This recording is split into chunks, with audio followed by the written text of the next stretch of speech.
Aunty aunty സമാധാനായിട്ടിരിക്കും. അഞ്ജിതയ്ക്ക് ഒരു കുറവും വരാതെ ഞാൻ നോക്കിക്കോളാം. അതെ, കല്യാണ മണ്ഡപത്തിനും കാറ്ററിംഗുകാർക്കുള്ള അഡ്വാൻസ് ഇന്ന് തന്നെ കൊടുക്കണം. അതിനുള്ള കുറച്ച് രൂപ ഞാൻ കൊണ്ടുവന്നിട്ടുണ്ട്. അനീഷേട്ടാ, ഇത് ഇന്ന് തന്നെ അവർക്ക് കൊടുക്കണേ. ദാ.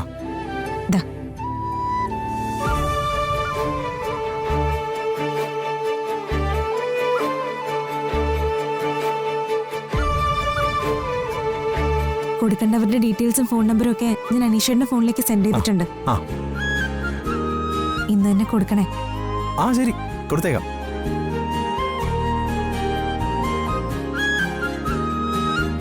ഇപ്പൊ പ്രശ്നമെല്ലാം തീർന്നല്ലോ. എന്നാ പിന്നെ ഞാൻ ഇറങ്ങട്ടെ. മുത്തശ്ശ പോട്ടെ മോളെ.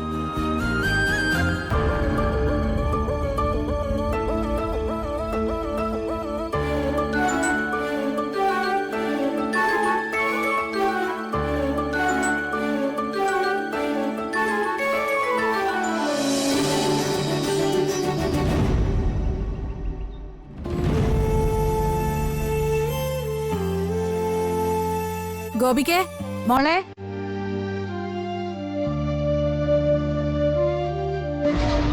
ഗോപികേ. ആ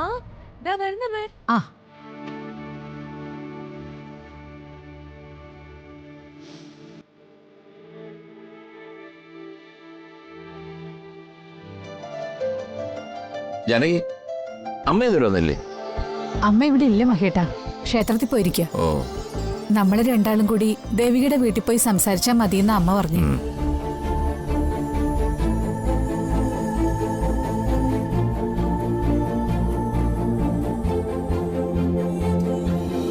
എന്താ അമ്മേ, എന്തിനാ എന്നെ വിളിച്ച? ഞങ്ങള് നിന്റെ വീട്ടിലേക്ക് കല്യാണക്കാര്യങ്ങൾ സംസാരിക്കാൻ പോവാ. നീയും കൂടി വരണം. കല്യാണത്തിന്റെ ചെലവിനെ കുറിച്ച് ഇരു കുടുംബങ്ങളും തമ്മിൽ പരസ്പരം ഒരു ധാരണയിലെത്തുന്ന ഒരു പതിവുണ്ട്. അത് ഇനി വെച്ച് താമസിപ്പിക്കണ്ട. ഇന്ന് തന്നെ അതിനൊരു തീരുമാനം ഉണ്ടാക്കണം. മൊത്തം ചെലവ് നമ്മൾ തന്നെ എടുക്കാമെന്നാണ് ഞാനും ജാനകി തീരുമാനിച്ചിരിക്കുന്നത്. എന്തായാലും ഇതിനെക്കുറിച്ച് ഗോപിയോടെ മുത്തച്ഛനോട് സംസാരിക്കണമല്ലോ.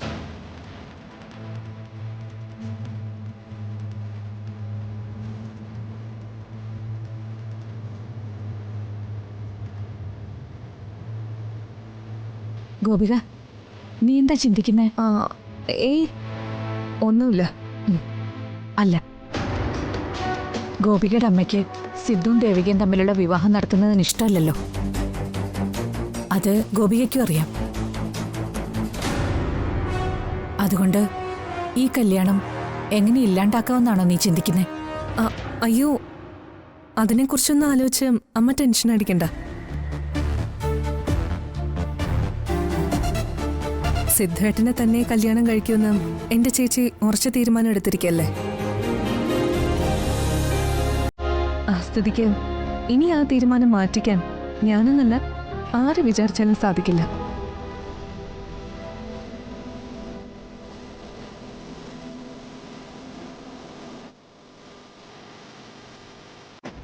ജാനകി, എന്നാ പിന്നെ നമുക്ക് ഇറങ്ങാം.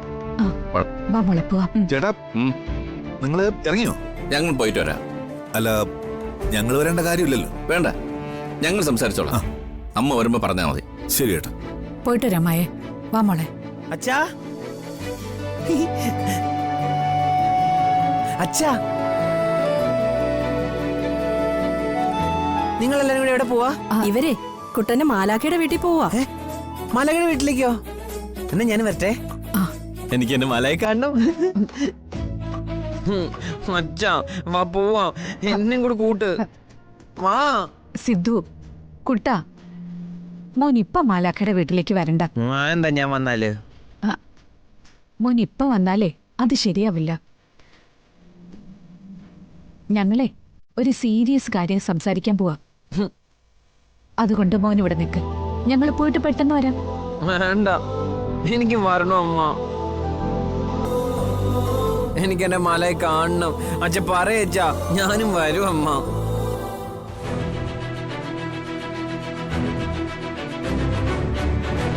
അമ്മ പറയണ കേക്ക്, ഞാനും വരും. സിദ്ധു, ഞാനും വരും, ഞാൻ വരും. എനിക്ക് വന്നം. മഹേട്ട വന്നം. ശരി ശരി ശരി, നിന്ന് കരയണ്ട, നിന്നെയും കൊണ്ടുപോവാം. ജാനകി, അവനെയും കൂട്ടിക്കോ, ഇല്ലെങ്കിലേ അവൻ മനസ്സമാനം തരില്ല. സിദ്ധു, ശരി, നിന്നെ കൊണ്ടുപോവാ.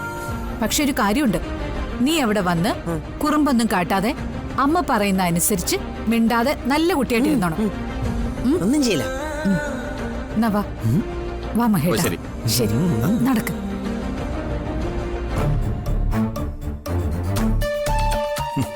സിദ്ധുവും ദേവികയും തമ്മിലുള്ള വിവാഹം എങ്ങനെ മുടക്കാമെന്ന് ആലോചിച്ച് തല പോയിക്കായിരുന്നു ഞാൻ.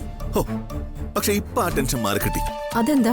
മായേ, കല്യാണം മുടക്കാനുള്ള ഐഡിയ തന്നിട്ട് അമ്മയും ചേട്ടനൊക്കെ ദേവികയുടെ വീട്ടിലേക്ക് പോയിരിക്കുന്നത്. അതെന്താ ഐഡിയ? എടി, ദേവികയുടെ അമ്മ ശ്രീകലയ്ക്ക് ഈ വിവാഹത്തിനോട് താല്പര്യമില്ലെന്ന് പറയുന്നത് നീ കേട്ടില്ലേ? അത് ഞാൻ കേട്ടു. അപ്പൊ സംഗതി ഈസി ആയില്ലേ? അതെനിക്ക് മനസ്സിലായില്ല. എടി മണ്ടി, ഇനി നമുക്ക് അധികം ബുദ്ധിമുട്ടേണ്ട യാതൊരു കാര്യവുമില്ല. നമ്മൾ ദേവികയുടെ അമ്മയെ വിളിക്കണം. എന്നിട്ട് സിദ്ധുവും ദേവികയും തമ്മിലുള്ള കല്യാണം മുടക്കുന്നതിന് വേണ്ട എല്ലാ പിന്തുണയും കൊടുക്കണം. ആ സ്ത്രീക്ക് നമ്മൾ ഉറപ്പും കൊടുക്കാം. എന്നിട്ട് ദേവികയുടെ അമ്മയെ ഇവിടേക്ക് വിളിച്ചു വരുത്തണം. അവരെ കൊണ്ട് കല്യാണം മുടക്കിക്കണം. അവൾക്ക് വേണ്ട സപ്പോർട്ടൊക്കെ കൊടുത്ത് നമ്മൾ പിന്നിൽ തന്നെ അങ്ങ് നിന്നാ മതി. കല്യാണം അവര് മുടക്കിക്കോളും. എങ്ങനെയുണ്ട്? ഇതല്ലേ നല്ല ഐഡിയ? ഐഡിയ ഒക്കെ കൊള്ളാം. ആ പക്ഷെ ആ ശ്രീകലയുടെ നമ്പർ നമ്മുടെ കയ്യിൽ ഇല്ലല്ലോ. ആ അതിനി നമ്മൾ എന്ത് ചെയ്യും? ആ അതിനുള്ള വഴി ഞാൻ നിനക്ക് പറഞ്ഞുതരാം.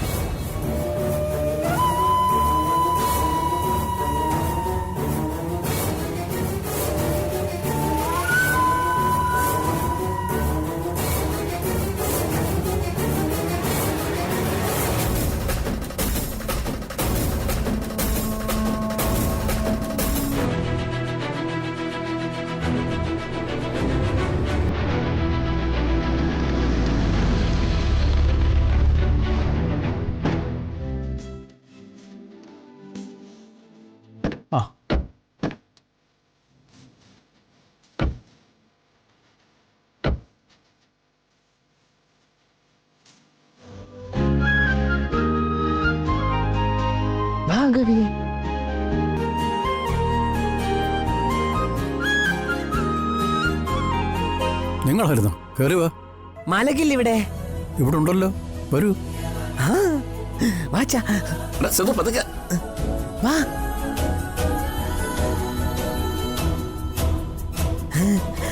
ഹായ്, എന്താ സാധനം? ഏയ് സിദ്ധു, അതവിടെ വെക്ക്. ആ ഇരിക്ക്, ഇരിക്കവിടെ. ഇരിക്ക്. ദേവികേ, ഇതാരാ വന്നോ നോക്കിയേ? സുലോചനെ. ഏയ് മുത്തശ്ശൻ ഇവിടെ നിൽക്കേ, ഞാൻ ചേച്ചിയെ വിളിച്ചിട്ട് ആ ചെല്ലു. ആ എന്തൊക്കെയുണ്ട് മഹാദേവ വിശേഷങ്ങള്? ഞങ്ങളിപ്പോ വന്നത് വിവാഹത്തിന്റെ ചടങ്ങുകളെ കുറിച്ച് സംസാരിക്കാനാ.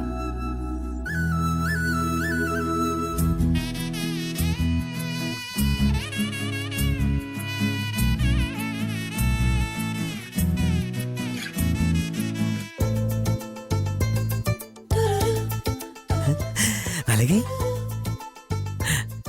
സിദ്ധു, അവിടെ ഇരിക്കെ. ഇവിടുത്തെ സാഹചര്യങ്ങളൊക്കെ ഞങ്ങൾക്ക് നന്നായിട്ട് അറിയാം. അതുകൊണ്ട് കല്യാണത്തിന്റെ ചെലവ് മൊത്തം ഞങ്ങൾ വഹിച്ചോളാം. അല്ല മഹാദേവ, അതിപ്പോ മറ്റൊന്നും വിചാരിക്കണ്ട. കല്യാണത്തിന്റെ ചെലവുകൾ ഏറ്റെടുത്ത് നടത്തുന്നതിൽ ഞങ്ങൾക്ക് സന്തോഷമേ ഉള്ളൂ. അത് വേണ്ട മാഡം.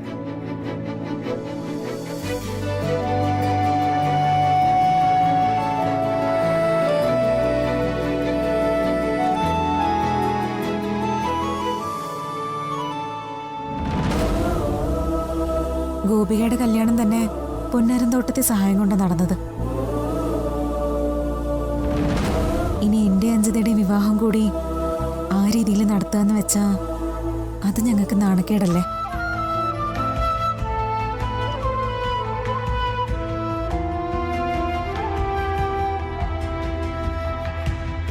അഞ്ജിതേ, നീ പോയി ചായ എടുക്ക്. മഞ്ജു, നീ കുടിച്ചില്ലേ? വാ. ദേവിക പറഞ്ഞതാ ശരി. ഇപ്പോൾ തന്നെ ഒരു പരിധിയിലധികം നിങ്ങൾ ഞങ്ങളെ സഹായിച്ചു കഴിഞ്ഞു. അതൊന്നും സാരമില്ല. എന്തിനാ നാണക്കേടിനെ കുറിച്ചൊക്കെ ചിന്തിക്കുന്നത്? നമ്മളിപ്പോ ബന്ധുക്കളല്ലേ. ബന്ധുക്കൾ പരസ്പരം സഹായിക്കുന്നതിൽ എന്താ തെറ്റ്? എന്നാലും ഇപ്പോൾ അത് വേണ്ട. ഞങ്ങളാൽ കഴിയും വിധം ഞങ്ങൾ ചിലത് നടത്തിക്കോളാം. ഇനി അഥവാ അത് കഴിയാതെ വന്നാൽ അപ്പോൾ പറയാം. അപ്പോൾ ഉചിതം പോലെ ചെയ്താൽ മതി. നിങ്ങളിങ്ങനെ പറയുന്ന സ്ഥിതിക്ക് ഇനിയിപ്പോ ഞങ്ങൾ നിർബന്ധിക്കുന്നില്ല. നിങ്ങളെ കൊണ്ട് കഴിയുന്ന രീതിയിൽ നിങ്ങൾ ചിലവ് നടത്തിക്കൊള്ളുക. ബാക്കി എന്തെങ്കിലും ഉണ്ടെങ്കിൽ പറഞ്ഞാൽ മതി.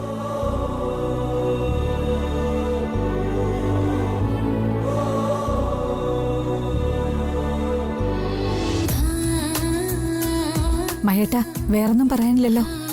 ഇല്ല, വേറൊന്നുമില്ല. ആ, എന്നാ പിന്നെ നമുക്ക് ഇറങ്ങിയാലോ? ഇറങ്ങാം. ദേവികേ, സുലോചനെ, എന്നാ പിന്നെ ഞങ്ങൾ ഇറങ്ങിക്കോട്ടെ. അയ്യോ, ഇറങ്ങില്ലേ. മോള് ചായ എടുക്കുന്നുണ്ട്. ചായ കുടിച്ചിട്ട് പോയാ മതി. അഞ്ജു,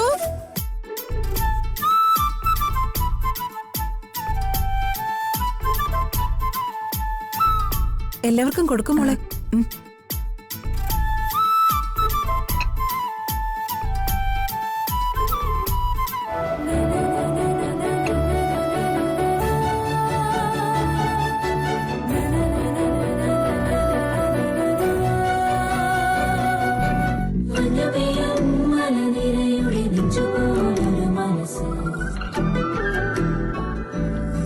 മലയ്ക്ക് വേണം. കുട്ടം കുടിച്ചോ?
കണ്ടില്ലേ, നമ്മളെടുത്ത തീരുമാനം ശരിയായിരുന്നു എന്ന് ഇപ്പൊ ബോധ്യായില്ലേ?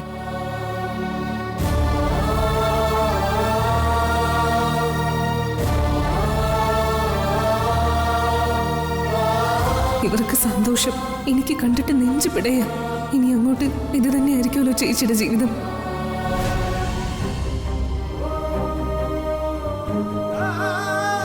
എന്നാ പിന്നെ ഞങ്ങൾ ഇറങ്ങട്ടെ മോളെ. വേണ്ട, എനിക്ക് കുറച്ചു നേരം കൂടി മലയോട് വർത്താനം പറയണമ്മ. എടാ മോനെ, ഒന്ന് ക്ഷമിക്ക്. കുറച്ചു ദിവസം കഴിഞ്ഞാ നിന്റെ മാലാഖ അങ്ങോട്ട് തന്നെയല്ലേ വരുന്നേ? പിന്നെ എന്നും മാലാഖ മോന്റെ ഒപ്പം ഉണ്ടാവുമല്ലോ. അപ്പൊ മോന് രാത്രിയും പകലും എല്ലാം മാലാഖയോട് സംസാരിക്കാലോ. ഇപ്പൊ മോൻ വന്നേ. മാലാഖേ, ഞങ്ങളുടെ വീട്ടിലേക്ക് വരുമോ? വരും. വേഗം വരണേ. വരാം.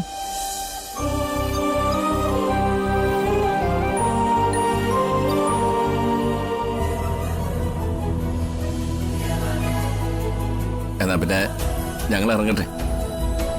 എന്നാ ശരി മോളെ, ഞങ്ങൾ ഇറങ്ങട്ടെ. മുത്തശ്ശ, ആ ഇറങ്ങട്ടെ. ശരി. ശരി എന്നാ.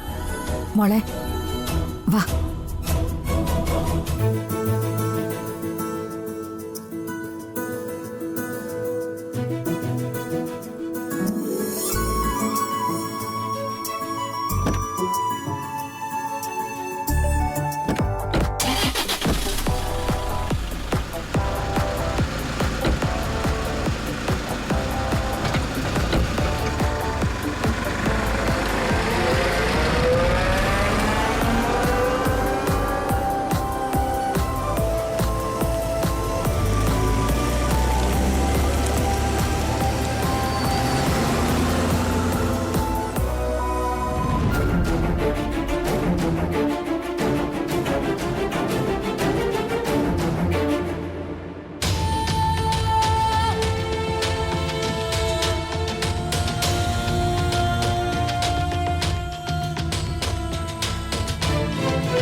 എടാ, നമ്മൾ ലീവ് എടുത്ത് ചീട്ട് കളിക്കാൻ വരേണ്ട കാര്യം ഉണ്ടായിരുന്നോ? എടാ, ലീവ് എടുക്കണമെന്ന് എനിക്ക് താല്പര്യമൊന്നുമില്ലായിരുന്നു. പക്ഷെ കുറെ കാലത്തിന് ശേഷം ഇന്നലെ ചീട്ട് കളിച്ച് ജയിച്ചപ്പോൾ മുതൽ ചീട്ട് കളി എനിക്ക് വീണ്ടും ഒരു ലഹരിയായി മാറിയിരിക്കുക. ഇനിയും കളിക്കണം. കളിച്ച് കളിച്ച് എനിക്ക് ഒരുപാട് പണം ഉണ്ടാക്കണം. ആ, അതങ്ങനെയാ. ചീട്ടുകളിയുടെ രുചി പിടിച്ചു പോയാ പിന്നീട് അതിൽ നിന്ന് കരകയറാൻ വലിയ പാടാ. അങ്ങനെയൊന്നുമില്ലടാ. ദേ, ഇന്നലെ ജയിച്ച് കിട്ടിയതിൽ കുറച്ച് കാശ് എൻ്റെ ചിലവായിപ്പോയി. ബാക്കി എൻ്റെ കയ്യിലുണ്ട്. അത് ഇന്ന് ഞാൻ കളത്തിലിറക്കുകയും ചെയ്യും. പക്ഷെ എനിക്ക് അത് മാത്രം പോരാ. കുറച്ച് പണം കൂടുതൽ വേണം. അതാ, കൂടുതൽ പണം ഇറക്കി കൂടുതൽ പണം നേടണം. അതാണ് എൻ്റെ ലക്ഷ്യം. അതുകൊണ്ട് അളിയൻ ഇന്ന് കുറച്ച് പണം കടം തരണം. എടാ, നീ തരുന്ന ഷെയറിനനുസരിച്ചുള്ള ലാഭം ഞാൻ നിനക്ക് തരാടാ.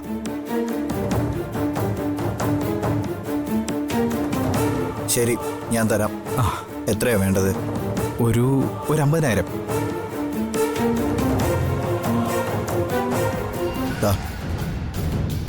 ശരി, വാ.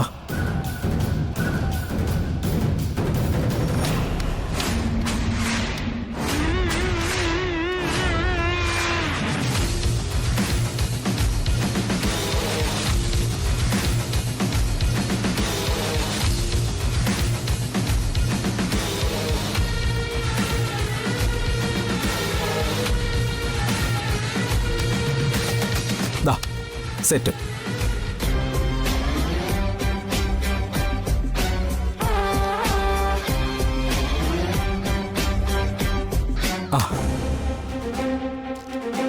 അടുത്ത കളിക്കണ്ടോ? ഉണ്ട്. എന്നാ വൈ. ഉണ്ടാ? ആ, ഉണ്ട്. എന്നാ വൈ വൈ.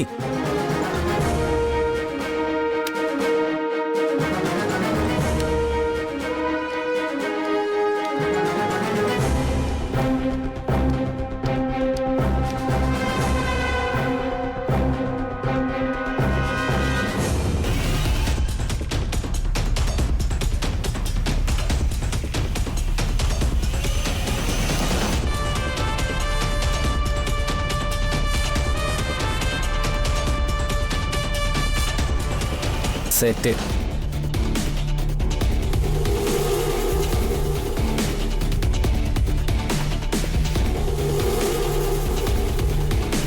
ഇനി കളിക്കുന്നുണ്ടോ? ആ, ഉണ്ട്. കുറച്ച് പൈസ കൊടുത്താ. വേണ്ട, അളിയാ, മതി. ഇപ്രാവശ്യം ജയിക്കും. കളിക്കാൻ നിൽക്കണ്ട. എടാ, ഞാൻ എന്തായാലും ജയിക്കും. തരാം.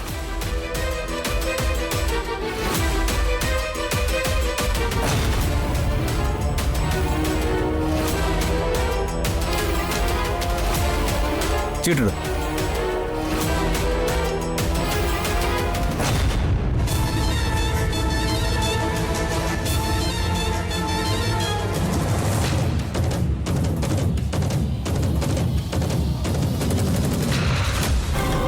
സെറ്റ്.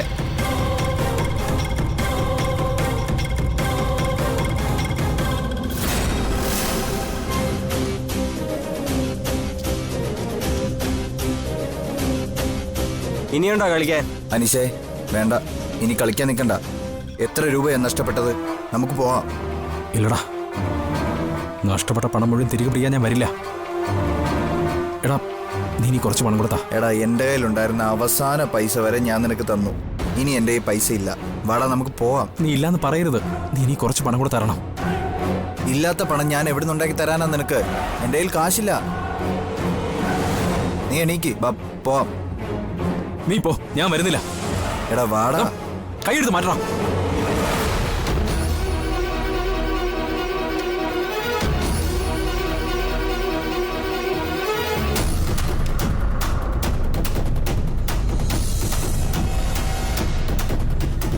അതെ, കല്യാണ മണ്ഡപത്തിനും കാറ്ററിംഗുകാർക്കുള്ള അഡ്വാൻസ് ഇന്ന് തന്നെ കൊടുക്കണം. അതിനുള്ള കുറച്ച് രൂപ ഞാൻ കൊണ്ടുവന്നിട്ടുണ്ട്.